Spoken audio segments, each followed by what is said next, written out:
Welcome to another great episode of Round the Table. Today we have a group of people from all over the United States of America who all work at or own comic shops. Not comic and game shops, thank you. Or as you might think of them, the FLGS or the Friendly Local Game Store. So we're going to talk tonight about what it's like to, the ins and outs of running a game store, and kind of maybe it'll give you an idea if it's a thing that you would want to do in the future. I don't know, listener. Maybe that's the reason you clicked on this video. They all say no already, so I think we're not off to a good start here. But anyway, it's work, passion, and love, but not money. It's too late. Yeah. All right, so okay, folks. My name is Syzer. I am the host tonight. My pronouns are he, him. I do not work at a comic or game store. Let's move on to Derek. Go ahead and please introduce yourself. My name is Derek Taylor. I'm out of Las Vegas, Nevada. I own a board game store called Shall We Play? The Games and More Store. Board games, card games, toys, I'm supposed to do the he, him. There you go. There we go. All right. And let's go up to Katie. Hi, my name's Katie Manchester. I am one of the store managers for Mayhem Comics and Games in Des Moines, Iowa. We do toys, comics, games, and my pronouns are she, her. I've been to Mayhem Comics because I too live in Des Moines, Iowa. I even worked there for a brief period, like back in the early aughts. So I can say I have only good things to say about it. Rayne, go ahead.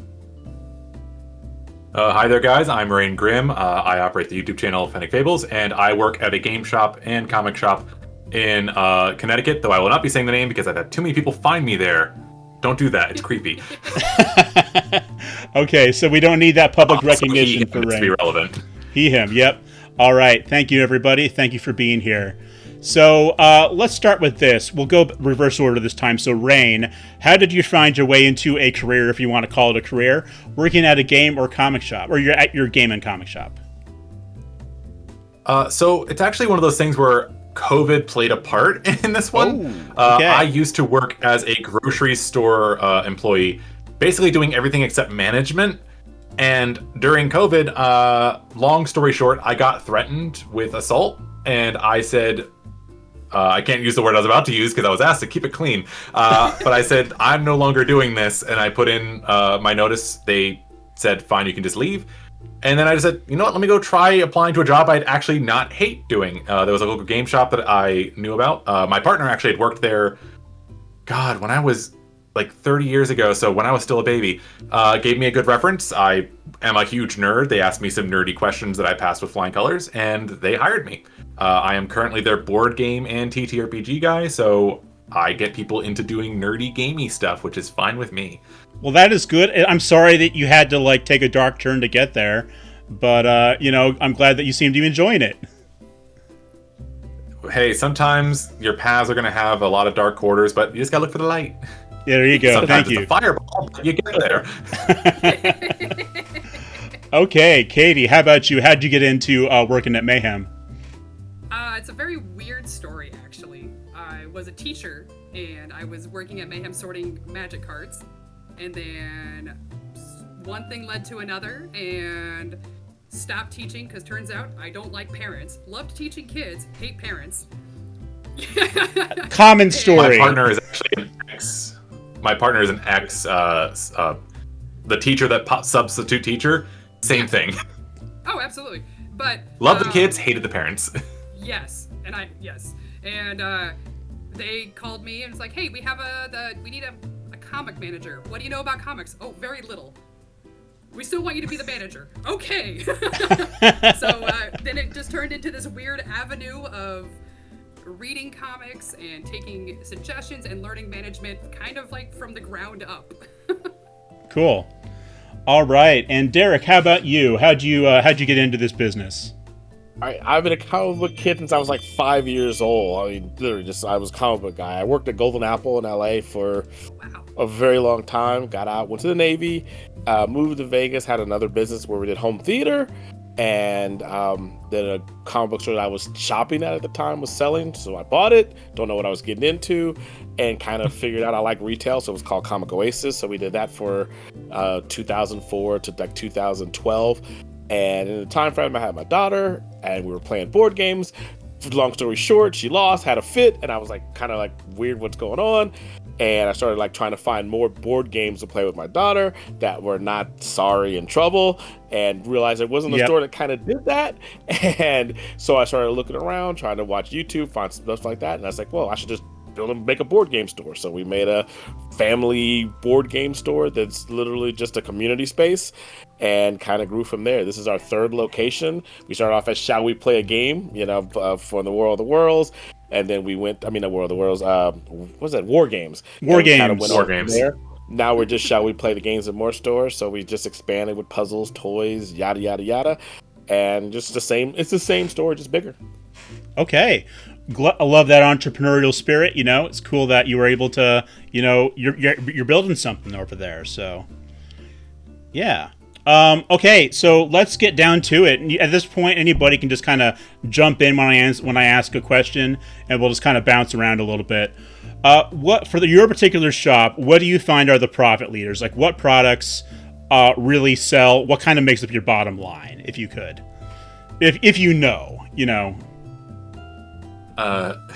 So you had asked me this a couple months ago when we were organizing this. So I actually went through our till and like done like a ring up of like how we organize our stuff. For ours, it's definitely comics, new comics primarily. Jeez, I could not get that word out. New comics, back order or back issue comics, and then to no one's surprise, Warhammer's number 3. Okay. Those are definitely our top 3 profit leaders at our store. Because the people that play Warhammer spend. Yeah. Go ahead. Yeah. It's not entirely new sets. We do actually have like old pre-painted stuff that we've bought from other people. That's cool. But those would be like the top 3, and then after that it's like board games, card games, and like miscellaneous toys and etc. But those are our top 3. What about you guys? Yeah, I would probably be board games. It's at least 60% of everything we do. Then TCG would probably be in there. And that just covers Lorcana, which is we're able to do, Pokemon Magic, whatever you're able to get. And then, and then it's a toss-up between the RPGs and Games Workshop. Technically, GW says we're the second biggest GW store in Vegas. I don't know how, because I don't really order as much as I think that I would, because you can't really get the products that you want anyway. But that's probably our breakdown. Board games. That's 100% it. Puzzles, if it's in there too. Well, you're a board game shop, so that helps. Yeah, that's it. Yeah. For us, it's weird. Like, as a store, it's probably like CCGs overall, and then it's brand new comics, then it's trades, and then back issues for us. And then miniature games after that. I will clarify, I did not break down the difference between comics and trades on that one. When it comes to that, trades beat comics at our shop. I'm keeping it in brackets because it's such a wide variety of how we organize our stuff. 100%. Each store is different, too, on how you break it down. So... Yeah, and it's like, I kind of had arguments on that one. Back when I was buying more comics, I usually liked trades better because I just like to read a whole story at once, right? But I think it seems to be a problem because it means that less people are actually buying the comics, and because they're not buying the comics, fewer trades are getting incorporated because you don't necessarily. It might look like a book is failing before the trade even comes out. Am I onto something there? I don't know, or am I just kind of making things up? Yes and no, at least for me, but I think I'm going to divert to her on this one. Sorry. Yeah. I think it's very company dependent. Well, Marvel has this terrible idea of, well, the series is failing, let's never publish the 5th issue, and the only way you can read it is if you buy the paperback, which is awful, because like I have all the issues and now I have to buy a paperback to go into my collection, and I hate it. To hunt it down. Back when I did the comic book thing for the longest time, there's, I think, the perfect model to how to produce a comic would have been Saga. I don't know if you guys remember that model or whatever, or something like that. It was literally like, okay, you have an artist, they have enough time to complete their product, and it comes out, and it just made sense in this day and age. Next after that would probably be Kirkman and everything he's done in his line or whatever. Marvel and DC, Skybound, so many times they would just publish. They will announce something and not, they don't have a story. There's no end to what they're going to do. They have no idea what they're doing. And it's hard to collect that and build up an audience or even guarantee something if you don't have the main part of a story, a beginning, middle, and end. And that's kind of where you've gotten to this point in most modern superhero comics. Now, let me just say everything like that. There's some passion projects out there. Hickman, would be a guy who's like, he has a beginning, middle, and end. You know that there's an end to whatever he's trying to do. You might not agree with it, but he's figured it out or whatever and stuff. And that's all you care about. Yeah. The story has to be done. Mm-hmm. It's actually been plotted out.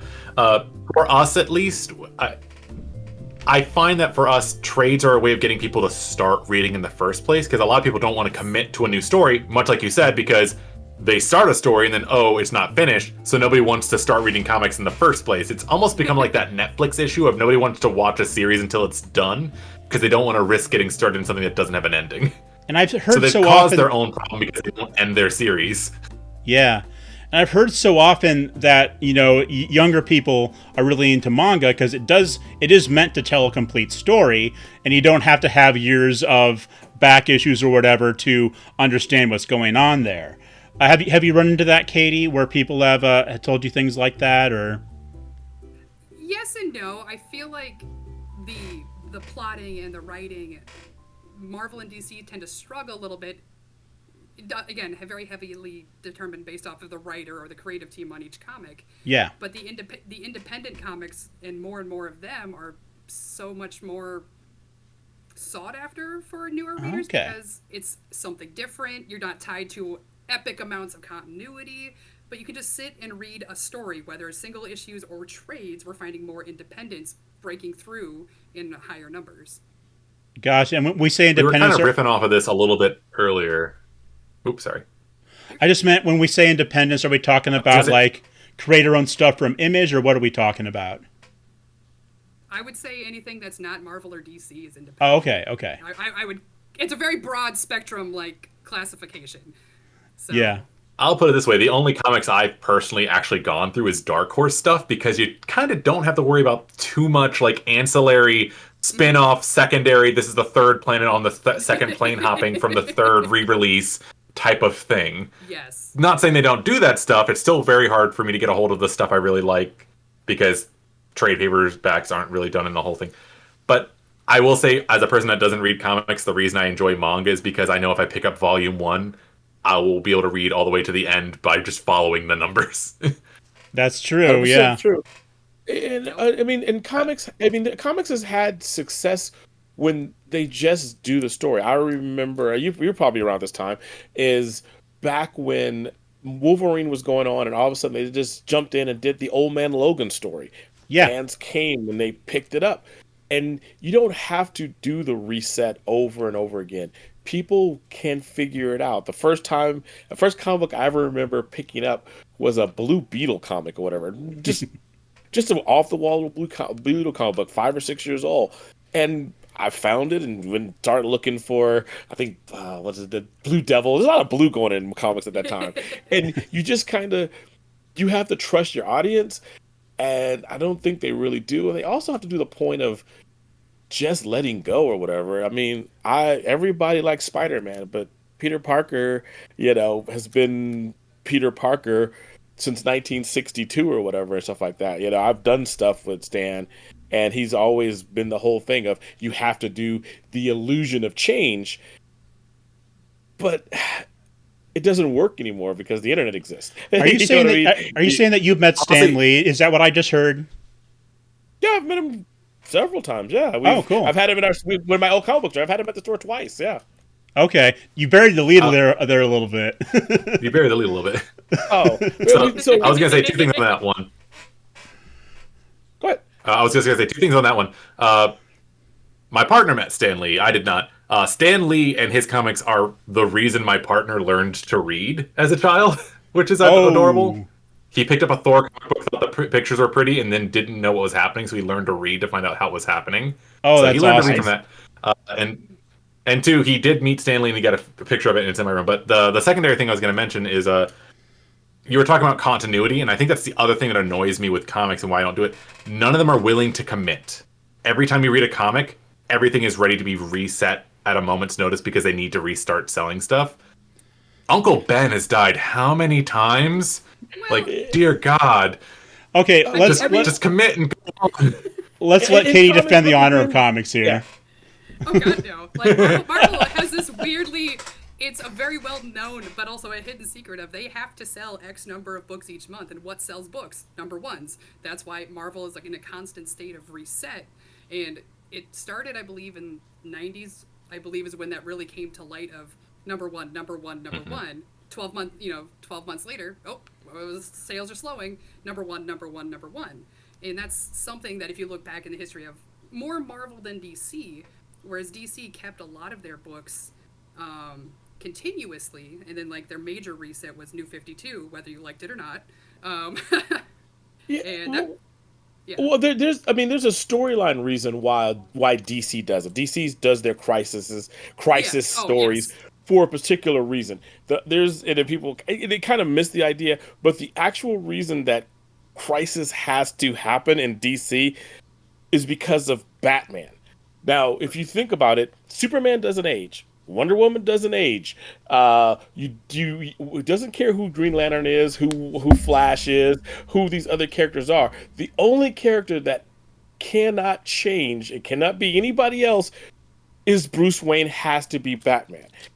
After you do 20 years of comics, you kind of told every single story of Batman. You end up with The Dark Knight Returns, where he's old, broken down guy, a la, as the storyline goes. So DC has this automatic reset, and if you ever watch it, it always sends them to being that, we're going to go Batman year one, and everything else revolves around it. Spider-Man is the problem with Marvel, but they never can do it, or whatever, stuff like that. Peter Parker always ends up around some type of high school. He should be looked at, because it's like, dude, you spend way too much time around these kids, but whatever. And that's kind of, the gist of those particular storylines or whatever. But don't you think they may have found a solution with Miles Morales? They did. So they made him they brought him into Marvel until they brought him into the main universe. Everybody liked Miles Morales and had no problem with him being Spider-Man until you bring him in with Peter Parker. Peter Parker is Peter Parker. Batman is Bruce Wayne. It's just the reality of those characters. Nobody can ever get through the idea of with great power comes great responsibility of Peter Parker. And if you don't have that just with it, Miles Morales is never going to have it. These other characters who are Spider-Man, whether they're Ben Reilly, this and that, are never going to have that hero origin. It's just, it's the story of Hercules or any of these other myths. They have to have that particular origin. Superman doesn't need it. He's a guy from Krypton raised by normal people. That makes him a good guy or whatever, stuff like that. Batman has to have Crime Alley, and his parents have to die in front of him, and he has to want justice. It is what it is or whatever and stuff. All right, Rain, you had something to say. I was going to say, I think I'm going to be the odd man out that's probably going to get shot for saying this, but I think that they need to understand that eventually it's okay to let a character get taken over by somebody else. People liked Miles Morales because he had a different origin story, a new thing to say, new revelations to give, but still be Spider-Man. Right. You say Batman had to be Batman. We had an example of Batman being a different Batman with a different origin. It was Batman Beyond, and it was great. People still go back to that show, but awesome. They're unwilling to let people have their new origins because they're like, no, we can't let somebody else take on the mantle. And then they're like, but we need to have a new number one, so here's somebody else taking on the mantle, but now we need to reset it. I think that they kind of need to get... I think I'm allowed to say the word ass. They need to get their head out of their ass and let new people be the new person because they're unwilling to let change happen. But there's no change. And nobody wants to get into comics because there's no change. You're retelling the exact same... It's the same... Look at the new Batman. It was Batman, Martian Manhunter, and Wonder Woman and Superman. Absolutes? Yeah. Oh, yeah. They're doing the What If series. People want to see a new origin to these characters. They want to see a new character, but they don't want to actually do that. So they're effectively doing here's a different version of that character. Just make a new person. Make an entirely new person with a new origin and go. But they don't want to do that because they're so attached to the name. Well, they have to create new characters. I mean, you have to look at if you want to see something that's created. If you go through Marvel and just look at it, and I always say, name me a character that's been created since the 90s who's not a derivative of a character that already existed. A la, you could even go with, Deadpool. He's a derivative of a DC character. You can go Venom. He's a derivative of Spider-Man. Gwen. All these. Deadshot was a character from DC forever or whatever and stuff like that. So I wanted to say Miss Marvel, but then I realized what I was saying. So a lot of the creators don't have the incentive to do it or whatever. I mean, McFarlane, after doing Venom, went and did Spawn. All these things, the best, when you go to new characters, you're going to get Invincible. You're going to get, Tech Jacket. These are things that are going to happen. You're not going to be able to get it from Marvel or DC, mainly because guys are not going to create something there because they can't. They don't get it. They don't own it. So it's like, why would you create a new character that you can't own?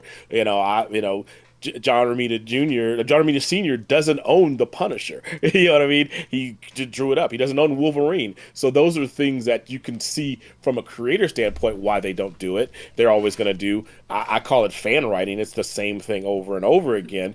But maybe Elektra would be a character, but that's from the early 80s or whatever and stuff, Yeah, she's been around a bit. Yeah, created or whatever. But you go further back, there's not a lot that's going to happen in Marvel and DC. Okay, Rain, and then we're going to take another question. I was just going to say, I try to avoid speaking on things I don't know, so this is all me just having opinions about why I tend to avoid reading a certain thing. Mm-hmm. For me, it's just I don't tend to read those things because their stories have already been told the same way 16 times over. There's no point in getting into it. So my point on that one was less about me knowing a knowledge of the history of the almost 100 plus years of their shit. Like 75, 80 years. You're right. At this point. Yeah. It's getting close. It's getting close. It's like 80 plus years, but it's just I feel like a lot of people don't want to get started with them because it's just repeats of the exact same things over again. Somebody has left a roadrunner somewhere around here. That is my notifications, and I forgot to turn it off. Okay. All right. Well, we got way off topic there, so let's try and get back to it. I think it's going to happen a bit tonight. That's my feeling. But okay, back to the business of the Friendly Local Game Store. What is your biggest business expense? Rent. Rent? Okay. Besides rent. The obvious of like rent and insurance. Rent and repair is probably the top two. Yeah. I have a story for that, but I'll save mine for last because I've been talking too much. So you guys go first. It does seem like very few comic places outright own their own place. It always seems like they're like renting from somewhere. So our aim. So we have two locations. Our first location up in Ames, Iowa, just north of where my store is, actually opened up in 1990, and they actually physically own their building, even though it's part of a strip mall. They own their section. Okay. Nice. But the Des Moines store opened up in 1998. We've been in the same location and have expanded within the strip mall when the landlord doesn't renew a lease. But then, we have that expense of knock down walls, clean it up, make it what we needed to do. You took over interesting stuff. You took over that Indian restaurant to the east there once they closed down. Yes. Now you have grease traps. You can start making food. Yeah. Well, that would require them to have an actual grease trap and not a hole in the floor. Oh my! Maybe we know why they shut down now.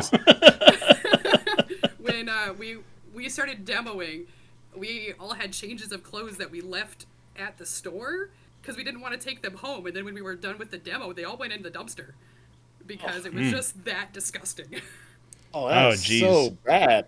Did you eat there? I have a similar story to share with you now because of this. We knew what was there. We never ate there. Good choice. Oh, I ate there. Damn it! I'll pop off okay. next then. You know what? Forget it. Forget what I said about keeping a clean podcast. Say whatever you want at this point. Say whatever I want. Awesome. Perfect. 1 second. But no. Very similar to her experience. my store has been operating since the 80s. They've been in a couple different locations, but we actually used to have multiple locations until the original owner said, screw it, let's just consolidate to one big building, which is why we're like the biggest shop around. Yeah. And which was great for one thing, but awful for another, being that it's kind of hard to find a location big enough to have what you need, but also not be so expensive as to completely wreck your profit margin. Yes.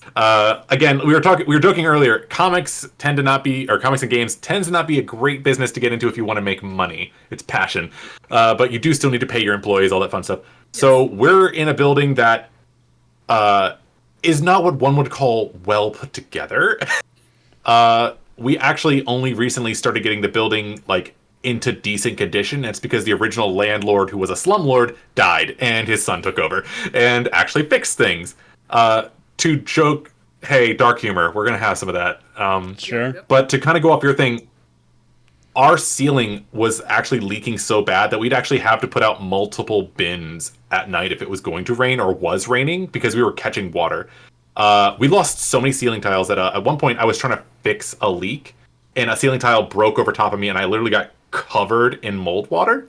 Oh. So I burned those clothes. Those clothes were burned. I actually kept a set of clothing at work just in case something happened so I could change. For the longest time, we actually had I don't know who put it up there, because this happened before I got hired. We had a blue tarp in the ceiling that was just diverting water to at least one location to make it manageable. And that finally got fixed eventually. Thank whatever. But yeah, no, it was so bad. It was so bad. You guys have snow if you located? Is that what was causing the stuff to start eventually cracking down or whatever? Is that it? No, it was just the guy refused to fix it, and so it just was years of neglect. Oh, wow. He was a slumlord. Funny anecdote. We kept having that water problem. I told my boss, hey, the water is continuously moving this direction. We have a big bookshelf full of Warhammer 40k books. Maybe we should move those somewhere else. And he said, no, it's fine where it is. Less than 2 weeks later, the ceiling caved in partly in that section, and that entire bookshelf fully doused. All those books were ruined. Did your insurance? Yeah. I was like, did your insurance, after a while, they'd be like, well, we either move, or I can imagine insurance keep paying for that. I'd be like, oh. I'm gonna say I don't know enough on that one. That is my boss's purview. I will say he took it on the chin and dealt with it, so I'm gonna guess insurance covered it, because I would have been mad either way. But it's one of those times where I felt very smug of me, like, we should have moved those. It's like I listened and worked here or something. That I told you so much, But it felt pretty good. To you now. It did feel pretty good. It's like the time that he asked me to organize our TTRPG bookshelf alphabetically, and so I was doing it by system name, and he's like, no, just do it by the book's title. Oh, and no. No. Yeah. I soundly ignored him on that one, so he came and checked on me halfway through. He was like, oh, that looks good. I was like, I know. And I just kept going. I was like, yeah. Who sometimes you in get the right mind really, organizes books? really bad ideas. Sometimes you just hit the disregard. Yeah. Yes. I try to be like a complacent and nice person, but I was like, no, I'm disregarding that. That's not happening. But anyway, sorry. No, you're good. That was, Derek, not a pleasant story, but it was, it was interesting. Follow me on Blue Sky. I got plenty of funny stories on there, guys. That's true. There was, oh man, I can't even talk about the one that I talked to you about recently. But anyway, it was another question. There are currently some problems with diamond distributors. Is this not so? And it's on themselves. They did it to themselves. They did it to themselves. 100%. I mean, they had a. I'm still pissed going to the people that worked with them, though. That's some BS. They're going through some bankruptcy stuff right now. I know that much. I don't know all the done. They're bankrupt. They got bought out by another place, I believe, out of Canada. So the issue, it's not the WizKids thing, was it? Or am I misremembering? Was it WizKids or am I misremembering? No, it's not WizKids. It was another. Okay. They were, so it was like a big conglomeration. So they bought it, and but the issue is like a lot of the publishers and they had their stuff kind of like it technically similar to a consignment where their stuff was getting stored at Diamond and Diamond would distribute it from there. Yeah. So it was because they had this gigantic warehouse in was it where was it It's in Olive Branch. yeah, Olive Branch, yeah, Mississippi. I went there when they first opened it up or whatever. It was huge and just insane. And I remember the one time I was there and I was talking to the lady who was in charge of setting everything up, and I was explaining, I'm like, what you're doing is you're trying to make humans into robots because they had these headphones and they had to go to these bins to pull stuff and they couldn't talk to each other, and I would sit there and be like, this is absolutely not good. Yeah, you might lose a little bit of productivity if people were joking and having a good time, but your turnover has to be an insane amount because you're trying to get young kids to do this or whatever because it's not going to be some guy who really wants to do hold on to like that, and the guy who really likes that's probably a sociopath, and it was just like such a bad idea It's like the in the Amazon long model, run. right? Yeah, well, Amazon has robots. That's the thing I never got. Is like, happy employees stay, and you spend less on resources teaching them to do the job. Yeah, Just make yeah. it lose And it like was in 5% Mississippi. productivity to make people happy. Like, come Right, it on. was in Mississippi, so I'm pretty sure majority of their young people will look more like me than anything else, and so and it was just like I don't think you really grasp the concept of you can't take humans out of things where you have humans or whatever and stuff like that, and it just and that was a long time ago, whatever. But Diamond, it said Diamond, the same with comic book stores or any store, they were actually a long as Jeppy was there and running everything, it Now, would who work. is that? Who is that? He was the founder and creator of Diamond or whatever and stuff like Steve Jeppy.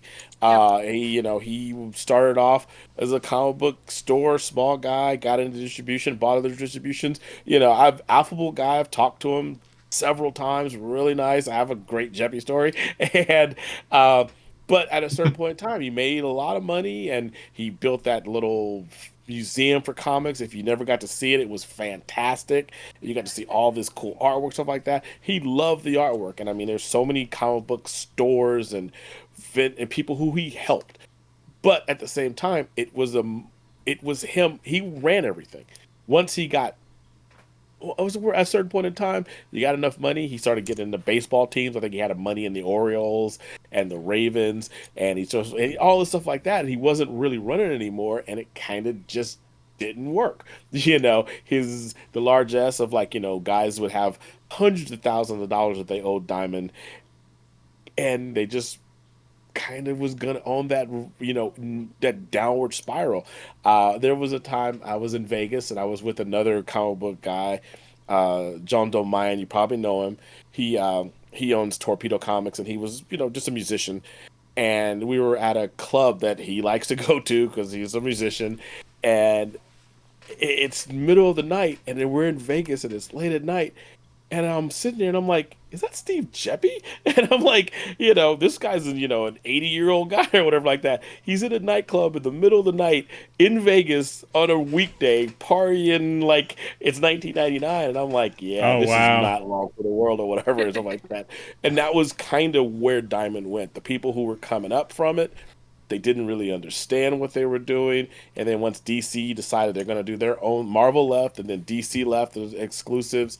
And that was pretty much it. There's no way Well, to make what they were doing work. it it also comes to the fact that you're not wrong. In the beginning, Jeppy did a lot for building up comic stores and allowing them to grow and to prosper. But I could be wrong, but I thought he had to divest himself initially from Diamond or parts of Diamond because he was going through personal bankruptcy at one point as well. And I could be wrong about that. It could have been. I said, when you start dealing with, Yeah. Oh yeah. it's the old idea of, you're a big fish in a big pond. Then you Oh yeah. start dealing with sports teams. I'm like, well, the sports teams and Hollywood, they're not that dissimilar from how they can screw people over or whatever, something like that, or get in the music business or whatever. So your Yeah. your idea of business and you being the big fish and you go and start dealing with those guys is like, yeah, it's a whole different animal. So they could definitely have gone this like, oh gee, I put all this money into the Baltimore Orioles and they suck. I'm Yeah. not getting my money back or whatever. And that could have been it, but I think that came out after later on, as like I said, Yes. because he built museum, he did all types of stuff, He and did. then again, you get boredom, you want to leave a legacy at some point in time, but the industry kind of changed, and the comic book publishers didn't really help because they were faltering on their same vein or whatever. If people think Marvel and DC are doing great, that's not true. You know what I mean? They're not. There's a reason they keep pushing out number ones, guys. Yeah, not Yep. too Yep. dissimilar or whatever and stuff like that. Marvel went to bankruptcy, and I'm 100% certain that if Blade didn't exist, they were going to be right back there again or whatever and stuff. Yeah. Those are just the medium of how they work, and it's like. There's no thought about tomorrow or what's going to happen with the customers or what's going to happen to this industry in the long run. Like I said, you can always go back and do a new number one. That's their mindset? And then, like, It, to go. I, Go ahead. No, I go was ahead. gonna say I have a question for the two of you guys on this one, just because I thought it would be a little bit relevant. Going on how Diamond's been doing their stuff, how do you guys feel like that this big push for digital comics? Do you think that's actually going to save them, or do you think it's actually going to punish them in the end?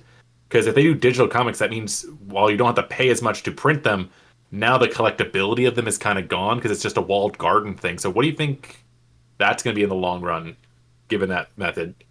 The Because it feels like printing's everybody's trying to push for digital everything, the and I think printing's that's not actually bad for the major comics. cost of it. It's It's the I artists, always right? yeah, Yeah. it's everything else involved around it or whatever like that. You got artist, inker, blah blah blah blah blah. Is the major cost. I mean, you could look at how when you do the breakdown. You can do this. You can do the math yourself. When you do free comic book day, remember they're showing you what the cost of an actual comic is, and you're splitting it up. That tells you the actual number of how much it costs to print a comic. And you can sit there and say, okay, well, this is what it is. Might be a little bit more because you have more, better paper and stuff like that. But that's not the major cost. The major cost is kind of the waste of it when you have, oh, gee, let's have your store Mayhem Comics order 500 of this book so they can get this one variant cover that is a 1 in 500 that you're going to sell. Then you have all this exorbitant waste that you end up having to store and keep, and then you're like but then your math comes into it. It's like, well, I bought 500 of this book to get this particular book, but I only sold 25 of this, so my next number should only be 25, maybe 30, so I have 5 for whatever reason. But the number 2 is going to have another 1 in 500 comic. It goes on to you get to about issue 6 or 7, and now you're like, holy crap, how many dollars do I have invested in books in a box? You know what I mean? And that causes this slowly downfall and then these issues, and that's why you never get some things incomplete, because all of a sudden stores will be like, oh crap, I gotta cut this number down to nothing, and it drops. Now we can't finish issue number 8. Here you go. I I I think digitally, at least like from my own opinion, like I own a few digital comics just because I couldn't find a physical trade or anything else out there. I think you're always going to have a hand in hand. People instinctually like, physical media. Yeah, like 100%. If you think about gaming, like a D&D book, you can totally do it digitally, but it's not always It's conducive. not the same. And so during yeah, go ahead. Oh, go ahead. I was gonna say I'm fully camp of like I don't trust anything digital nowadays because it's so easy just to get it deleted or put into a subscription service. All my shit is either a PDF that's completely exclusive Yeah. or a physical book now because I Well, can't with no more. But anyway, sorry. Yeah, well, that's the same. It's the point right there. Like, not everything digital they can take away. It's just you're leasing it from them for that price. Whereas a physical media, and now Marvel and DC and other companies have their different methods of like, oh, peel off this code and you get a free copy of that digital thing, which then goes back to it. But then is that you go back to the collector mentality as is the book complete now because that sticker's missing. Yeah. I mean, digital. I don't have a, like to me, it's like people get and enjoy however things they want to enjoy it. I did not, I'm older, so I don't want to sit there and I work on a computer screen 99% of the time. I don't want to go home and work on a computer screen right after that or whatever to read something that I'm supposed to enjoy.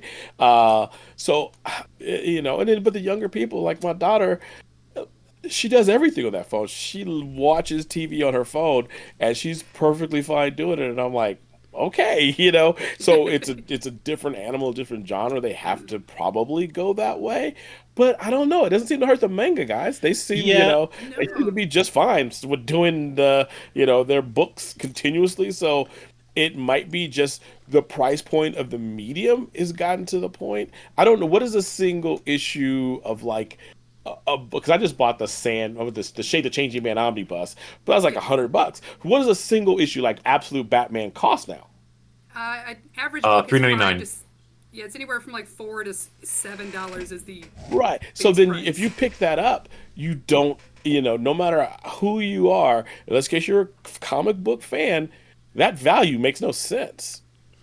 So You know what I mean? It's like you pick up that One Piece volume or whatever Berserk or whatever it is, and you pick up that $7.99. Now, I'm not gonna say one artist is better than another artist or one writer is better than another artist. It's still this weighs 3 ounces, this weighs 10 ounces. This one costs $14.99. This one's $7.99. Something's wrong here, and that could be a lot of the issues that they have and why the trades seem to be a little bit more palpable to most people nowadays or whatever and stuff. I that's just looking at it and stuff like that. now, here's the thing. Okay, none of looking around the room here, I don't think any of us would identify as a Gen Z or a Zoomer. Am I right in that? No, elder millennial here. One here. I'm 43. I'm 43. So here's here's the question. Like I'm sometimes called like a Zennial, like halfway between millennial and Gen Z, which means like analog childhood, digital adulthood. That's the basic idea there. Mm-hmm. And like I grew up going to libraries. My parents are both educators. They were very into teaching us to read and all that stuff. And they really liked to have us read. I grew up as a bookworm, basically, is what I'm getting at here. And I really always enjoyed the feel, the touch, the smell of a book, of a physical book. Yes. Do we think that Gen Z or like Gen Alpha has that feeling about them? No, don't think so. Maybe. Because go ahead. I think we have a yes and no and a maybe here. Then Yes, no, maybe. Okay. Go. Let's go with Katie, and then Rain. So, in at least in my community, I have more and more teachers, elementary school and middle school, who even high school are like, my kids are struggling to read. They come to us and we're like, here, comic books, and then like, sweet, they're reading comic books. So it's a physical medium that the teachers can get from us or from wherever. And I see more and more kids coming in, and yes, everything's on their phone. They can do everything on their phone 9 ways to Sunday. And I'm like, huh, that's cool. But as soon as you put that physical media in their hand, they're just drawn to it. And I see that more and more of just, that's why, Pokemon is still a massive game. That's why board games are still a massive game. Haba has it down, like it's a board game for families. And it's just an interactive, bright colors, a physical thing that they can tantalize and put in their hands, and they love it. And that's why, even though Free Comic Book Day is not free for retailers, it allows kids to come in like, wait, I can have as many comic books as I want. Like, absolutely. And they go hog wild. And then their parents come back like, hey, what's the next book in this series? Oh, you want Dogman? Here it is right here. And so it's starting to make a little bit of resurgence. And digital will always be a thing. It's always going to move forward. But I still see the kids coming in, hey, I want the newest Wings of Fire. I want Dogman. I want something Superman. And I think physical will always have a place. I think Katie really touched on the exact thing I was going to say is like, when we were younger, digital was the new cool thing. So everybody's go like, let's go on the internet. Let's make our MySpace pages. Let's like delve into learning all this stuff. The reverse is now happening where it's like, they grew up on the internet. They now want physical media, partly because the novelty of like having a physical, tangible thing they can enjoy. There's been a lot of push for people to learn that like being on the internet all the time is kind of bad for you. But also, a lot of people have been learning the internet's kind of shitty, and while it is forever, the stuff on it can be taken away. If I have this thing in my hand, it can't be taken away. So there's been a big push. A lot of folks I know is like, I could read stuff online, but then they might change the cost of the service, and then I'll lose my stuff. If I bought the comic, I got the comic. Yeah, I think I was saying. If they want to edit it, they'll... Yeah, I would say they don't like physical media. I was like the reverence. They, is that something that they really have to be, like said, like my daughter, she still has, the God, what was the there was a book series with the God. There was a book series my daughter really. She still buys the books, and she's 20 years old whenever a new one comes out. Like a YA fiction kind of thing. Yeah, exactly. Whatever it was, and the same thing with the unspeakable things or whatever those were. She really enjoys that. So yeah, there's always books, and definitely, comic books are the greatest thing in the world for us. Getting a young boy to read is absolutely 100% the greatest thing in Free Comic Book Day. But it's like the reverence is like I don't think it's like if when I was if I give you an example. When I showed my daughter, at a friend's place or whatever, an actual Action Comics #1, and I'm showing it to her, and I'm trying to explain. You don't understand. You getting to hold and take your picture with this thing is absolutely insane. There's not many people who've ever seen, yet alone touched one, but it's not the same thing to her as it is to me or whatever. Even, her being K-pop, it's just the nostalgia of it, and the greatness of, even a Stephen King book. It's not the same for most of these, for kids. I'm not saying all kids or whatever, because there are people who come in, they pick up their D&D books. They got whatever the digital version of it, but they still want to pick up their D&D books. They want their limited edition books. And that's, I don't think it's going to go away. And we're there to support and grow that medium and stuff like that. But I don't think it's the same reverence worldwide. I mean, even comic books, what is it, like 1% of Americans even care about it or whatever, so that, or probably less than 1%. And, I've based my entire life on it or whatever. So. Well, this has been the irresponsible speculation portion of the program, because none of us are Zoomers. We can't really say. Yeah. I do want to say one last thing. Is like, not to get too in the weeds. I think the big thing is not that. I think a lot of people nowadays don't have reverence for older stuff because they just don't care about it anymore. That's in the past. So like they're probably not going to care about an Action Comic #1, but they will care about that limited edition Labubu or that limited edition single cover thing. Like older stuff doesn't really. I think part also is just they know they're never going to afford it, so they don't care. That's true, but I always think that's the Labubu or whatever like that. That's still in the Beanie Baby realm of like, what's the hot thing. It's just the first thing that came to mind. Yeah, what's the hottest thing going right now or whatever. It's like, it's always going to be something along the lines. We got these, what are these things, these blockies or whatever. It's like, all right, yeah, we'll carry blockies. Let's have at it or whatever and stuff. That was just, I felt there was like a distinction between there is reverence and enjoyment of physical objects. It's just a lot of people, it's the same reason as like my mother's like, hey, do you want these old family photo albums? Like, no, I don't know half the people in here and I don't care. That's kind of probably where it comes to. But I don't want to get too deep in the weeds. I know you have a bunch more questions for us. Yes. Okay, let's get into another one. We're going to talk more about like the community aspect of the FLGS now. So, do you think that game stores serve as community centers or third places for the local gaming community and wherever you happen to be? Yeah. Definitely. 100%. Yeah, 100%. And do you embrace that role? Is where we come from there. Like for us, our primary thing is our business doesn't exist without customers. Sure. For our store, our game space is entirely free. We ask you buy a soda, come in and buy a booster pack.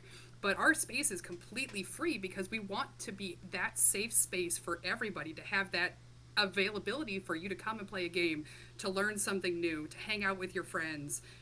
We want to be that pillar of the community. because not everybody else has a place to go. Yep. Absolutely. 100%, yeah. We only time we ever, I mean, we do like with the magic events stuff like that. There's entry fees yeah. or whatever, Yeah. but that's the herding cat mentality. At the end of the day, Get over in that's your like I tell you all the corner, time. It's go like that we way. don't really make money on these, but we're not going to lose money doing these or Yes. whatever and stuff. Yep. But everything else is, yeah, it's just like I said, it's a community space.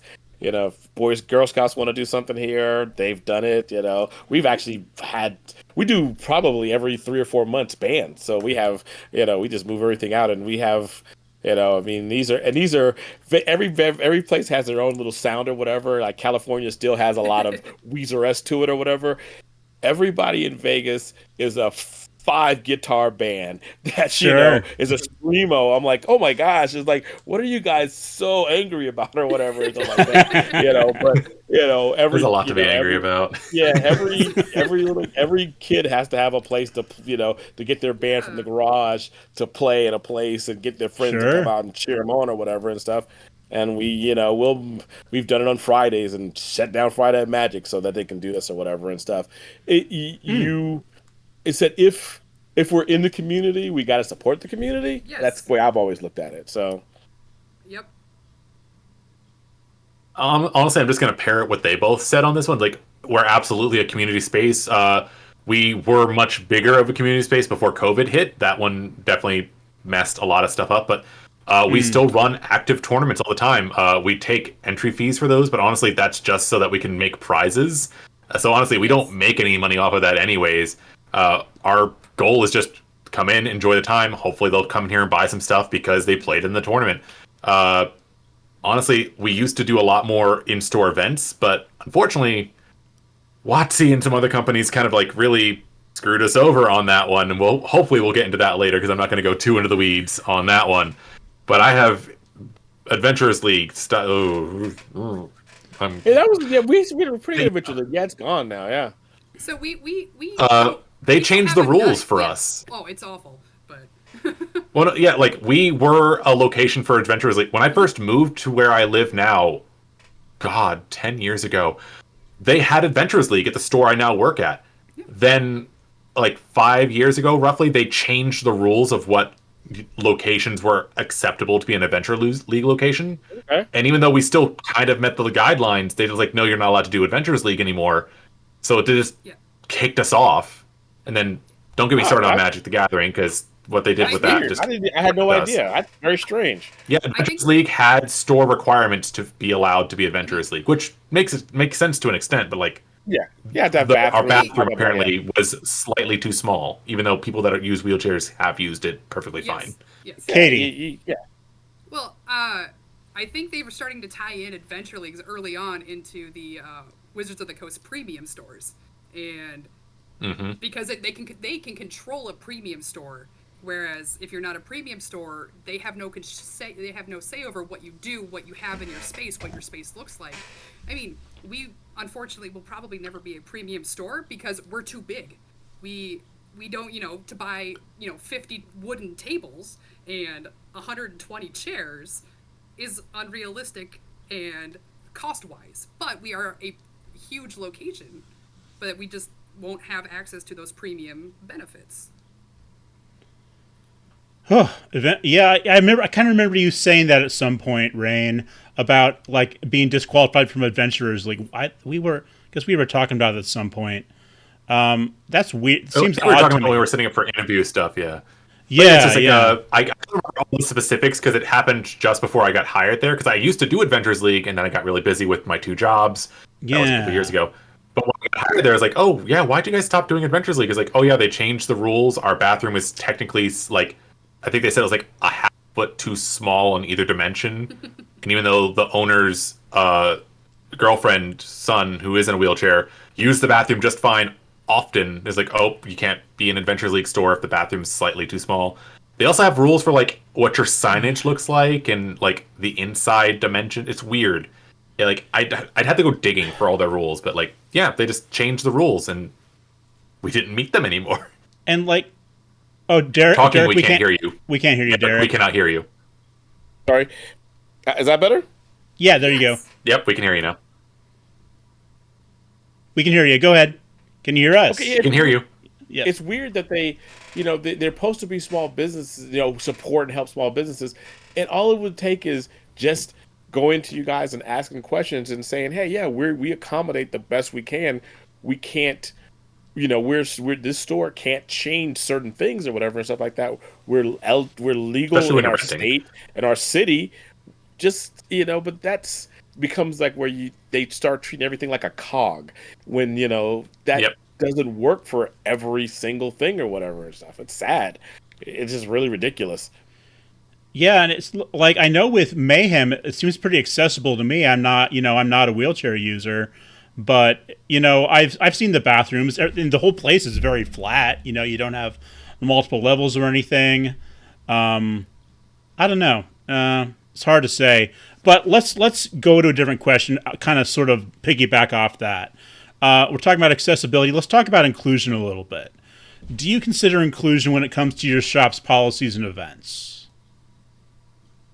Absolutely. Well, yeah, 100%. yeah. I mean, Yeah. 100%. At the end of the day, I always look at it as like if your staff and everybody is outgoing, friendly, it doesn't have to be a question. It just has to be open. If everybody comes in, doesn't matter what they look like, they could look poor, look rich. If you greet them all the same way and you treat everybody the exact same, barring there's people we have who are in wheelchairs, so sometimes we got to open the door, we'll move fixtures around, not fixtures but tables, so they can we'll have tables set up so that they can get in there and be good for it.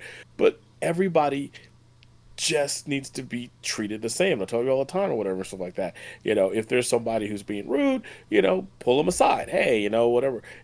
That's inclusive to me is everybody is the same. Doesn't make a difference how they dress, how they talk, and that gives you everything you need or whatever, so like that. And people notice that more than, if you single somebody out or don't single somebody out. Because if you single somebody out and don't single somebody else out, you can create an issue that probably wouldn't existed if you just said everybody, hi.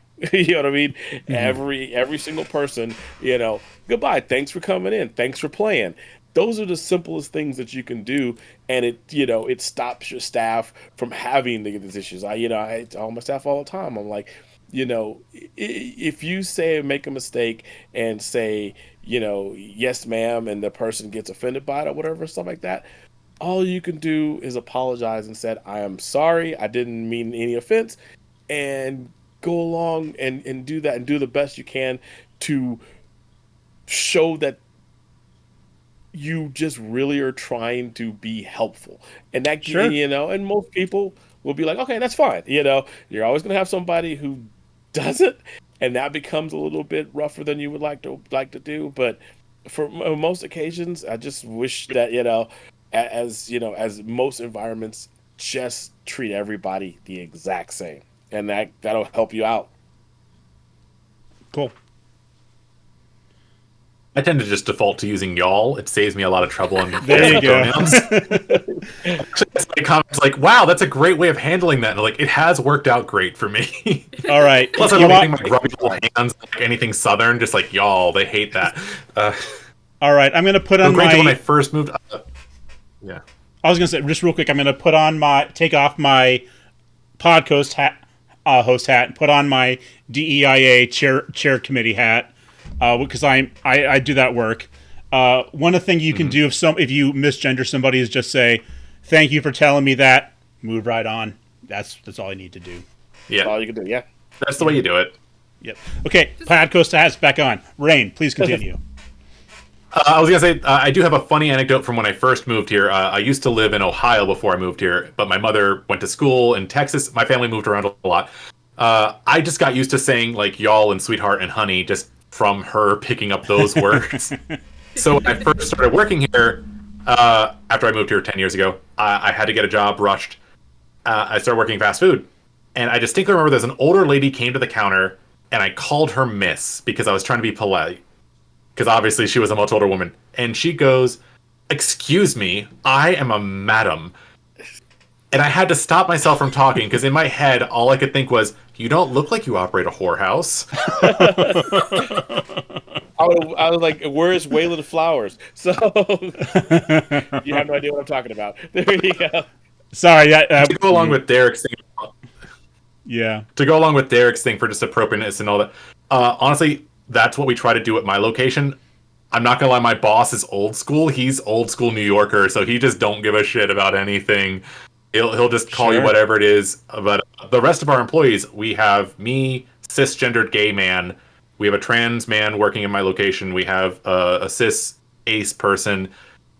I'm not going to give any more details because, again, those are those lives, and I'm not going to be giving out their details. But we try to keep in mind people who walk into the store. To go along with what Derek said, though, it's like we do try to treat everybody equally, but we also do try to keep mindful of, while we're all equal, some people won't always be treated equal. So we need to keep an eye out for things that might be disenfranchising to them to make sure that we rise up to make sure that their experience is as good as we can make it. So obviously, like they said earlier, it's like you have somebody with a wheelchair, we try to make sure we can move things around just to make it accessible, or better yet, if we can make it accessible from the get-go, that's what we try to do. Unfortunately, our gaming tables are old and were made by somebody else, so there's like little wooden spots underneath to keep them stable. But that's not something we can change because if we cut those out, the tables will fall. So, but keeping in mind what we can do to make the space as accessible as possible, just is what we do. We've had plenty of customers who are locals who are deaf or hard of hearing, so we try to do our best to accommodate to that type of stuff. It's not just about gender identity, but that is a big facet of it. But other making sure that it's accessible via... I'm rambling. Essentially, we try to make sure the space is accessible to anybody of any type of ability. Yes. That was me rambling. I'm going to divert to her now as I try to defluster myself. I mean, it's very similar. I think across the board, we just try to be nice to everybody. And like as our like day one when we bring someone on, it's when you're here. Whenever that door opens, everyone should hear a choir of hellos or goodbyes. It doesn't matter. It's greet everybody, help everybody, answer the questions to the best of your ability, and just be as welcoming as possible. There's always going to be the people that get under your skin, that just want to fight, that just want to cause a problem. And you know what? Don't give them the time of day. Be nice, be polite, and just have a good day. This is the F in the FLGS, right? Go ahead, Derek. Yeah. So when I went to my second location, I actually had a customer who, just kind of, he started coming in all the times like that. He was in a wheelchair, and his accident, what happened to him was horrible. And I just went up to him one day. I was like, I'm getting ready to go to the location. I was wondering, could you come by and give me some advice or questions like that? Because I got the rules on how to make aisles and things like that. But how would you like an aisle to be if for you, once again, still barring, you have limitations, so you can only do so much.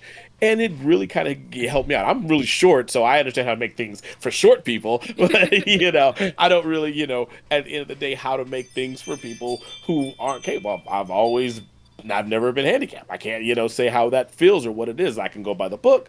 And we ended up doing our aisles a completely different way based on that. And we've gotten a lot of feedback that how comfortable it is.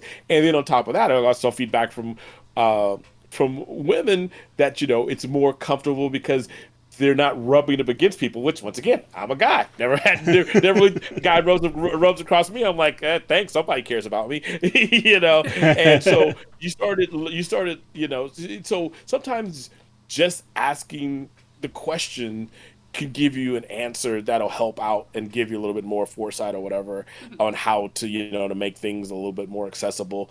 And, just getting the story of, some people, of course, they're just born that way or they have MS or whatever, something like that. Some people, they've had horrible accidents and, it's, it can give you nightmares and how lucky you really are or whatever and stuff. But that's kind of how I went about as far as our handing. So everything here is completely a lot wider and a lot more open than we thought. And we built our tables ourselves, so that kind of helped out too or whatever. So I'm going to say two things real quick. One, Derek, that's what DIA had on again. That's what we'd call equity, right? That's where it's better than equality because you're fitting the need to the person, right? Instead of treating everybody the same way, you go a little extra for the people that need it, and for the people that don't, you give them just what they need too. Second thing, one thing I really like seeing in game stores that I feel like I did not see when I was younger is women there, right? Like when I was a kid, I never saw like women that outside of like harassed looking moms in game stores or comic book stores. They didn't want to be there either. But these days, like when I go into a game shop or most game shops, I see that there's women there, and I think that's obviously that's a good thing, right? It's a green flag. 100% a good thing. I think a good green flag of any sort of like gaming space or comic shop is just, do they have female or femme presenting people either working there or shopping there? That's a good sign. Yeah, I absolutely think that's the case. And that's one of the things I always look for. That's one of the reasons I like Mayhem so much, because, there's a pretty equal gender representation there as far as I can tell. Would you say that's right, Katie? I don't know. Yeah, absolutely. Like right now, I think of our people who are there, I would say full-time hours. Two of our managers are female, being me being one of them, and then of our full-time other employees, we have at least two additional other women or female co-workers, and we just, you strive to make it comfortable. I mean, when I started, I was absolutely that. We had customers leave because I was the new comic book manager.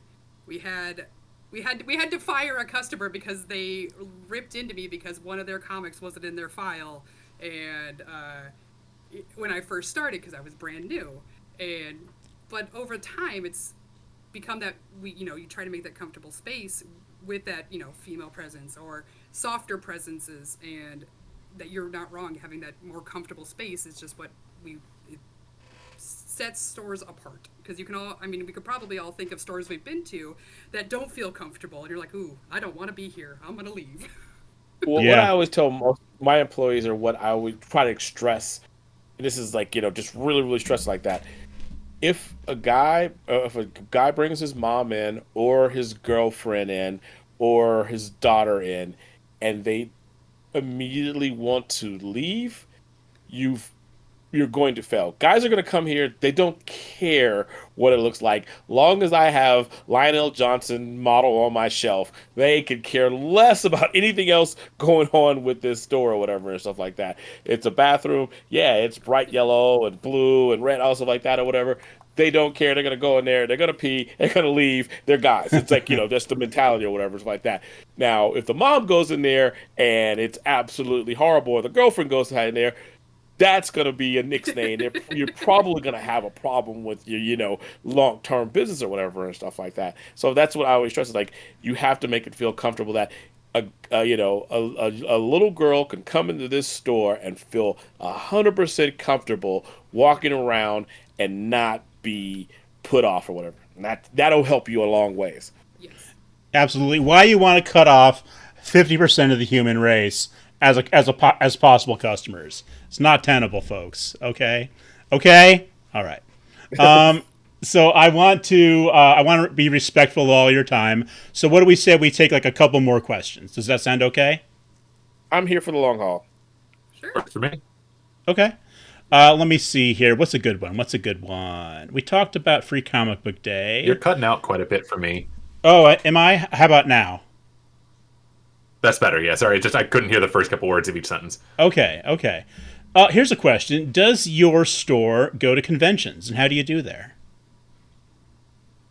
I'll start off. We used to. We were doing Connecticut. Shoot, I cannot name the name of the convention. That thing where it's split on me, but we were doing the local Connecticut. Hold up a second, Rain. You're now you're cutting out for the rest of us, I think. Oh, darn it. Actually, I think you're back. You're back now. There we go. Okay, sorry about that. I am still doing this off of mobile hotspot, guys. Literally my Wi-Fi cut out like an hour before this thing happened. My store was doing the local Connecticut Comic-Con. Happens over at the Mohegan Sun. We've been doing the past couple years. The owner of my store knows the guy that operates that convention.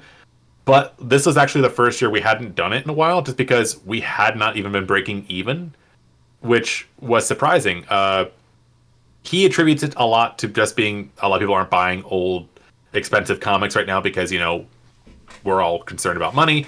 I think it's also just the fact that table space has become so expensive nowadays, and it's just not worth it. Like, I personally don't go to a lot of local conventions just because I get annoyed at what is allowed to be at a table. Real talk, I don't like Funkos, and the fact that you'll find more than 7 booths completely devoted to the suckers is a little obnoxious to me.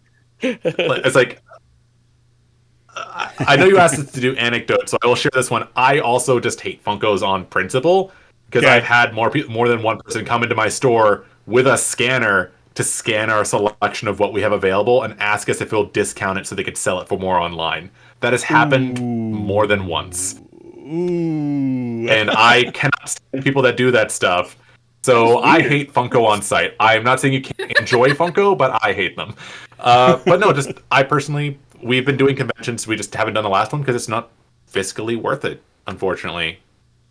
I'm the one that has to move the truck, so my boss has to pay me extra. I am able-bodied and willing. What about you guys? I've built an entire convention booth space thing that I want to keep doing, and I keep saying I want to do it, but then I really don't want to do it. I went to like Comic-Con for like 22 years straight, and I just really have never gotten any joy out of it whatsoever or whatever. Most of the time I was working, but it's just I don't know. I like our store. I like that part of it. Now my idea is like you do there just so people could know the store exists, because you always have to generate people just knowing you exist. Been around since 2012 at this, with this comic store, and people still every day come in. I didn't know you guys existed. You know what I mean? So you outreach is important or whatever, and as much as you can think Facebook or Instagram or whatever does, still physical outreach is probably just as important. So yeah, we're going to do some. But like I said, some of these guys, they want so much for these booths where you're not going to really sell anything. You're not going to make any money selling anything. You should just be happy to have people filling out your booth or whatever and stuff. But like they're like landlords. They have this, champagne dreams and caviar wishes, and it's like, yeah, that's not going to really work for it or whatever. So you get the Funko guys or whatever who really don't care about that local business. The local business. They don't even. It's the same idea. They don't really have a business in itself or whatever. They bought cases of Funko, sold the really expensive ones for crazy amounts of money on eBay, and now they got 5 million other ones that are worth nothing or whatever. So let's figure out a way to get $5 for them. Exactly. It's a side hustle. By the way, I checked it. Terrificon was the name of the convention. I could not remember Terrificon. That's what it was. Oh, yeah. As a store, we've always done conventions. There's one that's local to us called Planet Comic-Con. It gets about 100,000 people in attendance. And we've been going there since the beginning, so over 25 years. And at one point, we were doing 3 or 4 shows a year, but we had to stop because we were running out of stuff to we don't want to gut our store because our store is where we make our money. And then we look at conventions as a way to kind of liquidate the things that aren't really selling. And fire. You have to, you definitely absolutely have to, weigh that of how much is that booth space worth to you? That we do a 10 by 20 booth every time we go to Planet Comic-Con. That costs me, I think it's now up to $2,600 for just the booth space, and not to mention the gas to get down there, the truck and trailer that we have our wrapped trailer that probably only has 3 or 4 years left on it. And, all of my staff that I take with us, the hotel, the food, yes. Because, you got to feed everybody. You got to have somewhere to sleep. Yeah. That pizza ain't cheap. The pizza. So, I'll be very honest. We've figured out that as a vendor, we could take in a cooler, so we make sandwiches so we don't have to buy convention food. There you go. Yes, we bring snacks and drinks and sandwiches and all sorts of things so we don't have to buy convention food. But then when we leave, we're going to go out and have a decent dinner that makes us feel good because we're tired and we've been there for 14 hours and we just want to sit down with a good meal and maybe a drink. Yeah. I mean, I want to do the outreach. I said, you want to. I said it's still a community thing, but Yes. I don't know. I'm just like I dread it. It's a lot of work. I mean, we have a lot of fun. I mean, you can make the good in each place that you go to, but it is going to be a lot of work when you do it because you have to set up the teardown. We don't get back home until 2 a.m. Monday morning after we've been there since Thursday. Yeah. Oh boy. It's basically what Katie said. It's like, we're fortunate we only did the local convention because we weren't spending all the money to trek stuff that far. It's only like maybe a 2-hour drive for us, and it's like 2 employees, maybe 3. But it adds up. Honestly, like I said, caviar dreams and all that fun stuff. It gets so expensive, and I think a lot of conventions are kind of trying to pass the buck onto the vendors, which sucks because people come to the conventions to see the vendors. Yes. Like the vendors and obviously the comic people and voice actors and all that fun stuff. But like, Of course. And it's the budget. It's the budgeting thing. I don't think they think about. And like I said, when you were going to the Funko thing, if it's like a strip mall, the same idea. If you have a convention and 90% of it is Funko Pop, you've kind of gonna make your convention less valuable. Pop. You want to have other things in there besides the wall of Funko. I mean, I'm 100% with you with the Funko or whatever. Back when I had my comic book store, we were like a top tier. A Kid Robot store or whatever. So we carried all stuff like that. And Funko came along and kind of like, I'm like, but Kid Robot's so much better than this nonsense or whatever. It's a dead eyes to me. But the thing is, like, I said Funko as an example, but for me, the big thing is like, obviously when you're going to a comic convention, you're looking for the collectibles, you're looking for resellables, you're looking for those things that you're chasing. And obviously Funko is that to some people. But there comes a degree and a point where it's like, that takes up so much of a space that you no longer feel like you're at a comic or nerd convention, and now it's a Funko convention. It's like, I've been to plenty of conventions where it's like, why is there a Tea Turtle reseller here? That's an internet shop. I could easily get this on the internet. Why aren't there things that I cannot find out there here? Does that make sense? Yeah, and I firmly agree. Like, we've stopped really taking Funkos unless I don't want them in my store anymore. I want my $5 out of them, and that's just one little section. But we do have, the sideshow collectible statues, but we're also that same booth that has those $300 statues. We also have like 30 boxes of dollar comics because you got to get rid of those too. But everybody loves a dollar comic. People love digging through them. They do, and it's like, who doesn't love a dollar comic? We have kids now that come up to our booth and like, hey, do you have any Robin books? Like, yes, I can find you some Robin books. And the parents like, sweet, I only have to pay $5 for some books. All right, moving on. And I think that's the thing that really happens with convention spaces that people are missing. The convention isn't just for the longtime fan. It's the same thing as stores. Like, you want people to go to the store, to the convention, to build the interest. And it feels like a lot of conventions now aren't trying to build interest in comics or nerddom. They're trying to build it on fads. Like, they're trying to build their convention. But it's like, everybody at one point in time, I want to say this was definitely, there was a major comic convention every single weekend for like 6 or 7 months straight. And I mean major, like the Reed, the San Diego, Emerald City.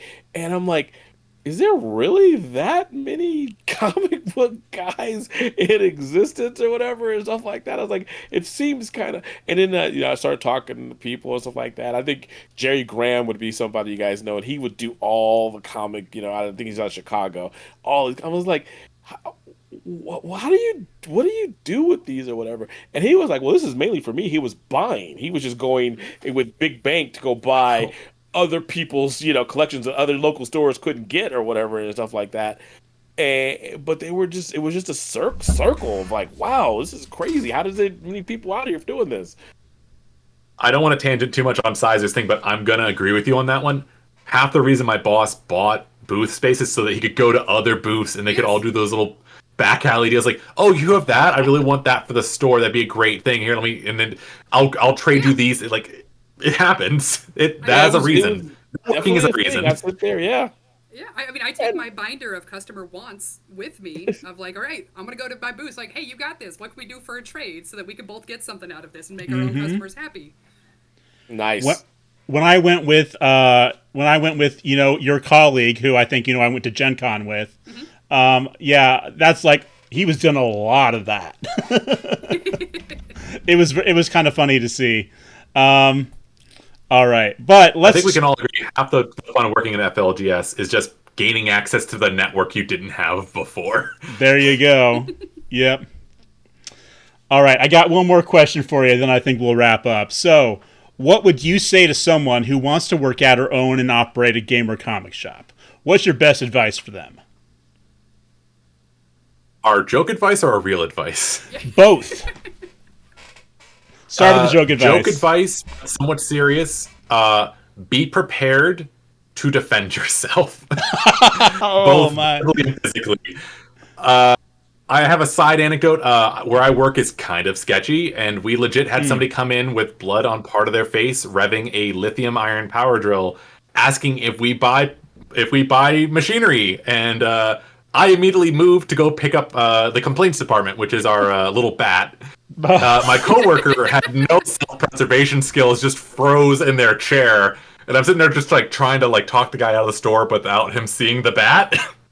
Yep.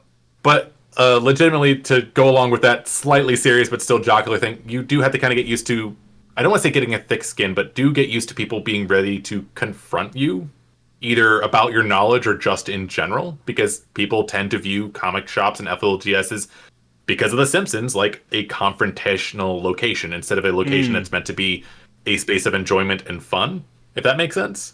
So that's kind of like my partially joke. And then the more serious answer is be ready to like engage with people to an extreme that you may not even be ready for. But a lot of the fun of working in FLGS, for me at least, is getting into the niches of things that people enjoy. Even though I'm not a comic person, I love hearing somebody get deep into the lore about issue 83 where Orange Kryptonite came out or something like that. It's like, it's fun hearing people nerd out about a thing. And then when you find something that you can also nerd about your thing, and then you just have that mind link where you're just gone for 2 hours, so much fun. It makes it so much worth it, even though you're not making a lot of money. So that's my bit of advice. What about you guys? If I was to say, my thing is always tell people is like if you really love this stuff, it might not be the best thing for you. You have to be able to let things go and not place a value on it based on what you feel. It has to be a place of value on what the value actually is. So, if you're a comic book fan or whatever, no matter how much I've sold Amazing Fantasy 15s 2 times. You know what I mean? Oh, wow. Love that book, but I've sold them. So it's like, you have to be able to do that point to and you have to be able to First appearance of Spider-Man, by the way, folks. You really have to be able to want to understand that you want to do retail. You have to make a store. It has to be something that people would want to visit and grow. You can't do the old days of just the little small underground attic comic book stores anymore, because it's gonna be hard just to survive just on comics. You mentioned Sideshow. I know what the markup on a sideshow is. You know what I mean? You're doing that because you love it. You know what I mean? That is definitely not a, something where you're making, you buying it for $250, and you're not making a lot of money when you're trying to sell that. That's case it's the exclusives, but then that's even a rough animal. So you have to really think about the retail side of it and how can you make a business that's sustainable even when the hot thing isn't hot. We were talking earlier about no matter how hot Pokemon is or Magic the Gathering is right now, it doesn't make a difference because nobody here can get it. You know what I mean? It's nobody can get what they ordered or whatever. I got the allocations for the new Spider-Man. I'm like, this is stupid. You know what I mean? What's the point of this or whatever and stuff like that? Or the pre-allocations for the Avatar Last Airbender. I'm like, why are you even asking these questions? This does nobody any good or whatever. And so you got to sit there and be able to survive. And the number one thing I tell people is you got to have the ability not to quit. Because when things get hard, and it's gonna get hard, we made it to 2008. You made it through COVID. All these things like that. There's always gonna be something that's going to cause you to rethink. But you got to push through, and you got to be able to sit there and say, "What can I do to make this work?" Stick to it. I think like the biggest piece of advice is you think you're organized and you're not. When you have to sign up for your distributors and they're like, hey, fill out this form. Okay, here's my sales tax permit. Here's the pictures of my store. And then they said, okay, great. You're a real place. We're going to send you off to the next person. And now you got to fill all that again. Why do I have to fill that out again? Well, it's slightly different. So figure out a way to be more organized than what you think you are, and be prepared for some heartache and some headaches, because those go hand in hand with running a store and a business, because you can predict some things. You can predict some sales and some losses and some gains, but you're never going to be fully prepared until you get hit with that big random bill that you're like, why are we getting billed $30,000 all of a sudden? Like, oh yeah, that's right. We ordered 100 cases of magic.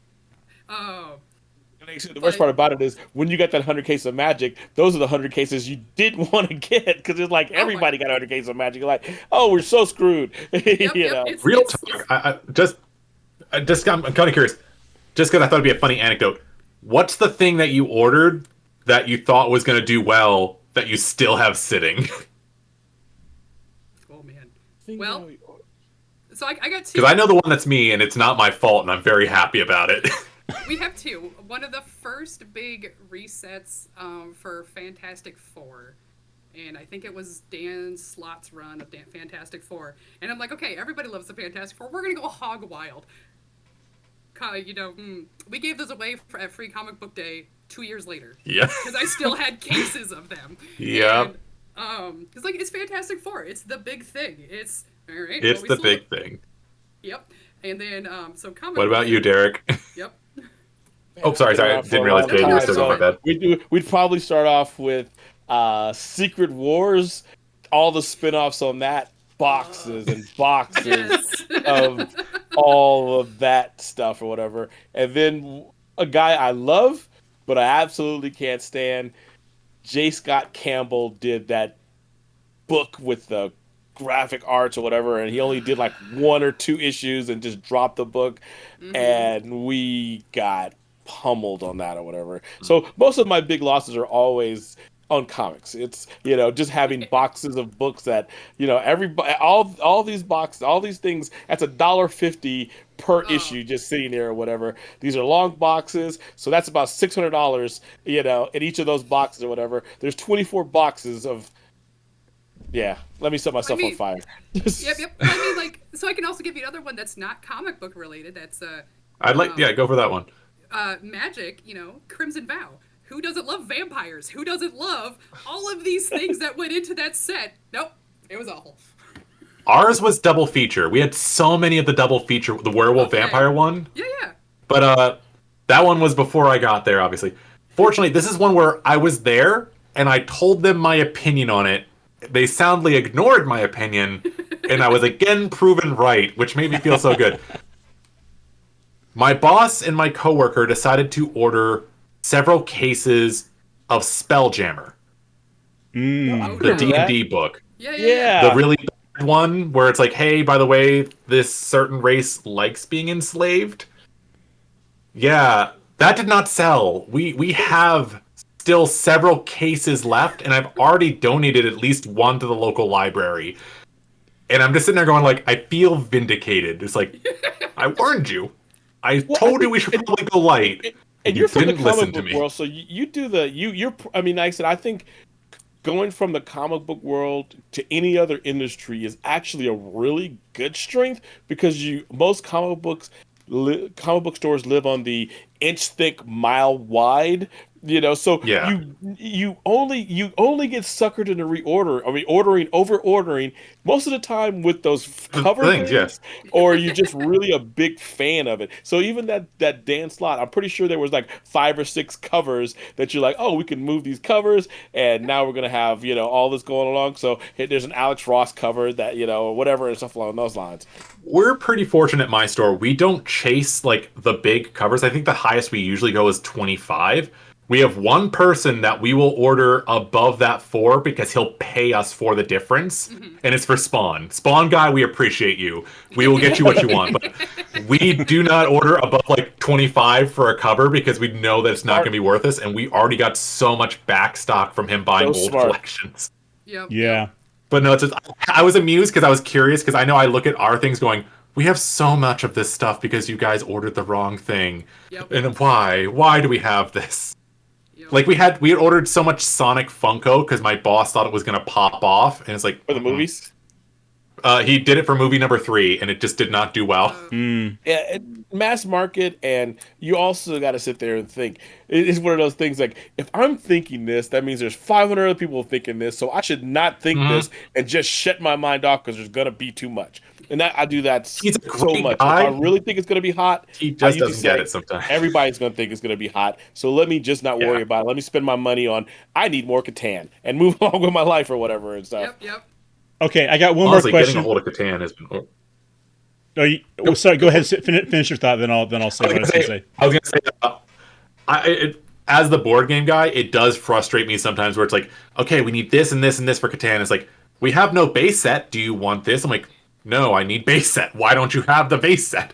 It's the thing that everybody buys. Yeah, Yeah. it's like it's so weird. We're in a Target. There's a Target literally Right, 2 doors down from us, and I was talking to the person there or whatever. We sell, I think, we outsell Catan to them. I think it's 20-1. Yeah. And we're absolutely $10 more expensive than they are on Catan. We just keystone it. I'm like, I don't care. And it is just because no matter how they look at it or whatever. I mean, they have like Wingspan and Everdell in there, and I'm like, if I would never buy this here, not because I don't know if it's good or bad. It's just, who's going to tell me if it's good or bad? You know what I mean? At the end of the day or whatever. That's what you come for. You come for the suggestions. It's like, It's people walk into the experiential. store and it's like, cool. It's like, oh, you're looking for a game. What do you enjoy playing? Oh, you enjoy set collection card-based games. Here are my suggestions. And then I'll rock them through that idea. It's like, oh, you want something kind of mystery-based and gritty. Let me walk you through this idea. You need a party game that isn't Cards Against Humanity. Oh, thank God. Let me show you some other things this way. So weird. So my Ravensburger rep actually called us like maybe a year or two ago, and they were like, well, you don't order a lot of our games like Horrified or any of these other games like that. And I'm like, what's going on? And I'm like, well, I really don't have to, because every 3 months Target takes all your stuff and they clearance it. So I just go buy it from Target, and it's a third of whatever you're charging. It's like clockwork. You know what I mean? I have not bought a Villainous. I picked up everything from Villainous from Target 2 weeks ago at a third of what Ravensburger charges. Oh, wow. Took it, put it on my shelf, and called it a day or whatever, and we sold all of it. Will say I'm a big fan of Villainous. Do love that series. That's a fun game series. But my only complaint is they made the Oogie Boogie set to be yellow with lime green letters, which fucking sucks to read. But we're getting too deep in the weeds. We're getting too deep in the weeds. So yeah, it's a weird thing on what can sell and how it works. But most times people are coming to you for your expertise, and also you have a presentation that makes a little bit more sense or whatever. It's like, hey, we have a whole thing with all the Catans and all the Ticket to Rides. I'm not playing Ticket to Ride or Catan. I actually hate Catan, but it's just roulette. It's just roulette. I'm like, I don't gamble. So Set Loose of Catan is a Monopoly with roulette rules. That's what I'm gonna say. 100% it. Yes. But like I said, but people love it, so I carry it. At the end of the day, we haven't carried Cards Against Humanity for a very, very long time or whatever and stuff. With Secret Hitler we do, but we kind of gave them a Cards Against Humanity, just saturation, I think. I'll give you guys my opinions on that after this because I think Syzer was trying to finish up. Yeah. Or Syzer was trying to finish. I wanted to ask one more question to Katie, kind of based on what we were talking about things in the media, making predictions and so forth. I heard in the mainstream media people are buying more Superman comics because of the movie. Have you noticed that? Yes, like we can't get some of the staple stories like All Star Superman. Okay. Even like some of the tangential ones, like Superman Red Sun, which is one of my favorite Superman stories. Yeah. But like We've been out of absolute Superman like that. I don't. Has that been like the same thing for you? Like anything Superman, just gone. Yeah, it's just gone. And what was the new Supergirl title? Woman of Tomorrow. Yes, Woman of Tomorrow, and can't On my really get that nightstand. anymore. That is actually amazing. I mean, my entire time of doing comics, I'd always try to really break down. It's like, when you think of like top selling books, like you said, FF, I was like, FF's never been a top selling book, forever or whatever. Even the John Byrne run or whatever might have been the top line. I think Hickman's did pretty well. Superman, never been a top tier seller for as far as DC was concerned. Now they Not do really. well. I always thought with the standalone stories, like you said, the Red Sun, anything, or Batman Long Halloween, anything along those lines. But yeah, I was, as far as like a single issue book selling month to month, I'd never experienced it or whatever. Action, any of those or whatever. Of My the store, at superhero least. yeah. Oops, sorry. No, I mean, I was about- go for it.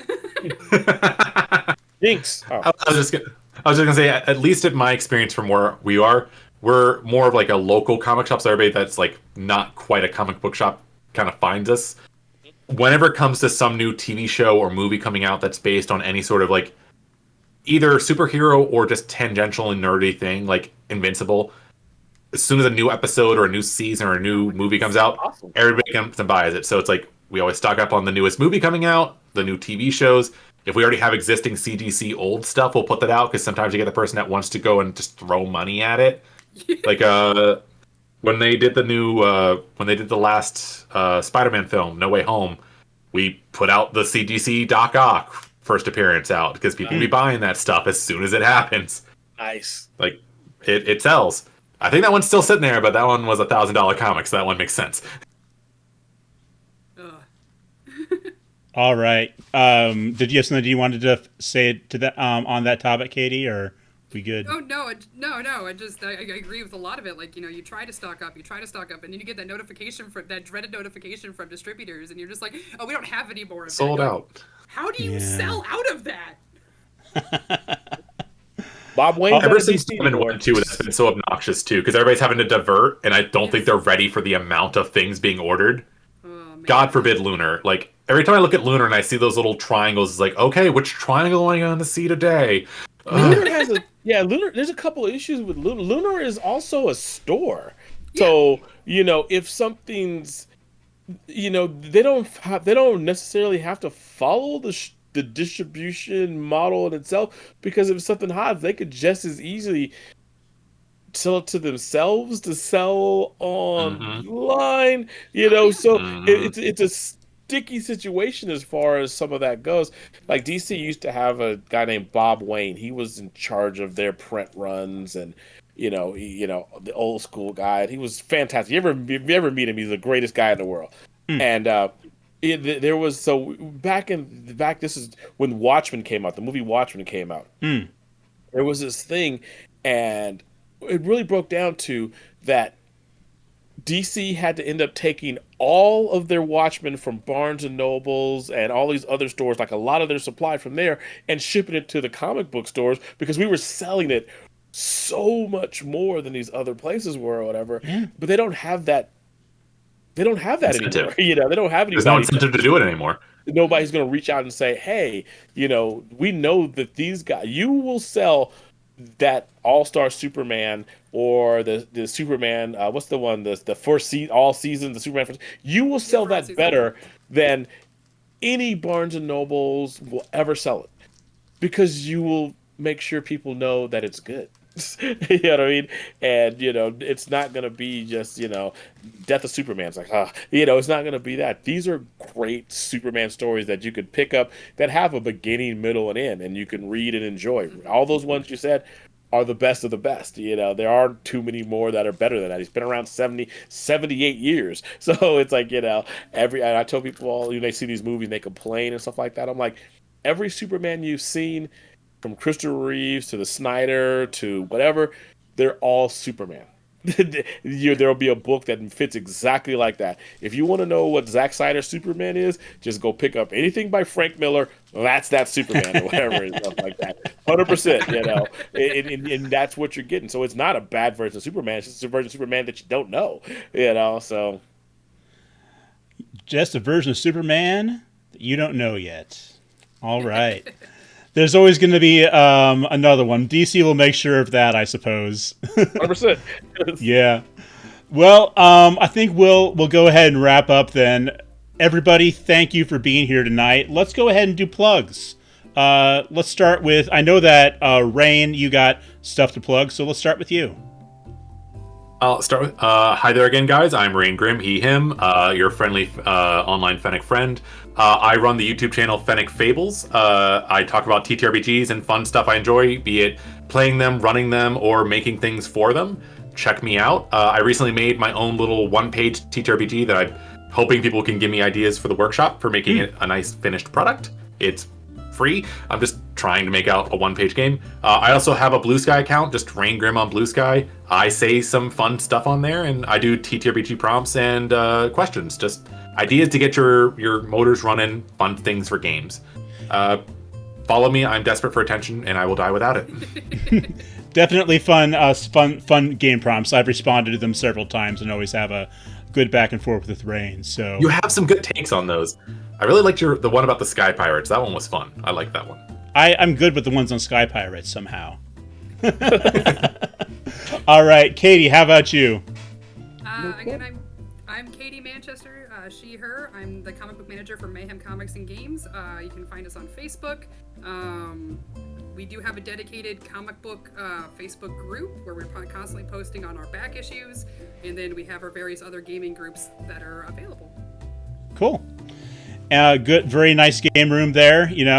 Very big and lots of fun stuff to be had at Mayhem. All right, and Derek. Hi, I'm Derek. Shall We Play the Game Store in Las Vegas, Nevada. All of our socials are Shall We Play LV. We also have a Discord, which I have no idea. I'm never on there, but my other guys are on there. And we have, just come out to the store and have a good time. We have a concert coming up in September, and I can't remember the name of the band, but there's going to be 5 or 6 of them. So it's a free concert. Everybody's welcome to come out and just, just go play some games. Enjoy yourself. That is very cool that, you can even be like a patron of the arts at your local FLGS. True of Mayhem, too. My friend Dean sometimes does like art marts there. Just so many cool things happening at the local FLGS. I hope that you were able to check out yours, everybody. In any case, thank you for watching FLGS, guys. Yep. Check out your support local, shop local, all that good stuff. Thank you for watching another episode of Around the Table. We will see you at the next one. Bye, everybody. Thank you. Bye. Have a good night.